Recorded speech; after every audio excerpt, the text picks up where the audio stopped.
everyone. Good afternoon, and thank you all for coming out.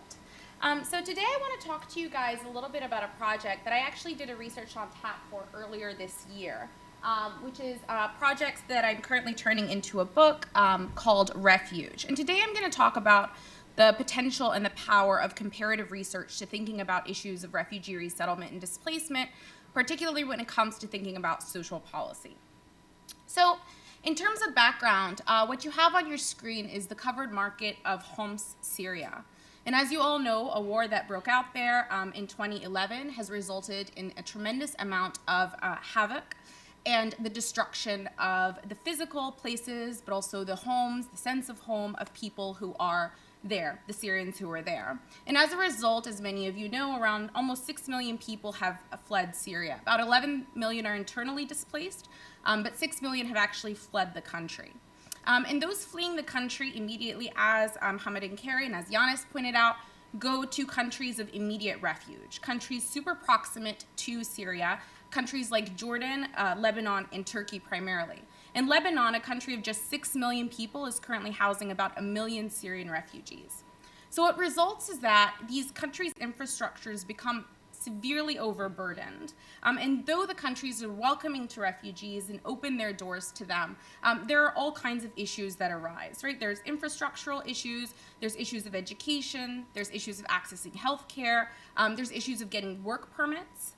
So a lot of Syrians end up getting arrested, for instance, particularly in Jordan, just for trying to make a living. So, though most Syrians and most refugees around the world will remain in these countries of immediate displacement, either in a camp situation or outside of a camp for most of their displacement, and as we learned from Yanis, very few go back to their country of origin. And though most people spend about 17 years in conditions of, in camps, people who enter camps spend on average 17 years in camps, there are solutions when we think about sort of global solutions to the issue of displacement. And two of these solutions, which are thought of as durable solutions, are resettlement and asylum. Now, resettlement is where a country, the United States used to be the top resettlement site in the whole world, no longer. But resettlement is where a country invites a refugee to travel and to establish legal residence as a sort of a refugee, as a recognized refugee. And asylum is what happened in Germany, right? Which we all saw in 2015 as people sort of got on boats and trains and made their way to Germany to show up there and apply for asylum. So though we think of these as durable solutions to the problem of displacement, these are actually new beginnings for these men and women who not only were forced to migrate from their countries, arrived in a country of immediate refuge, and because these are proximate to the country of origin, they tend to have some cultural similarities.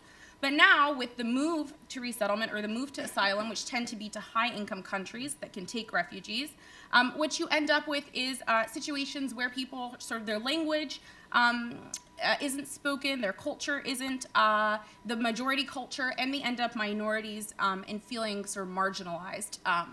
So when we look comparatively about how countries receive refugees in this moment, we can see that the ways in which countries receive refugees really shapes how they're able to experience this stage of their displacement. So for instance, people who arrive to the United States receive very little forms of social assistance.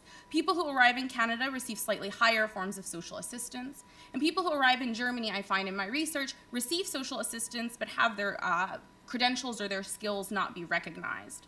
So by comparing these experiences, we can see that people who have gone through the same kinds of displacements, the same kinds of forced migrations, and who have actually managed to achieve the very limited and rare durable solutions end up having vastly different outcomes. So what the power of comparative research is that it allows us to see what the impacts of social policies are, even when things work out in the ways that we think are sort of durable solutions, or even when things turn out well for the refugee.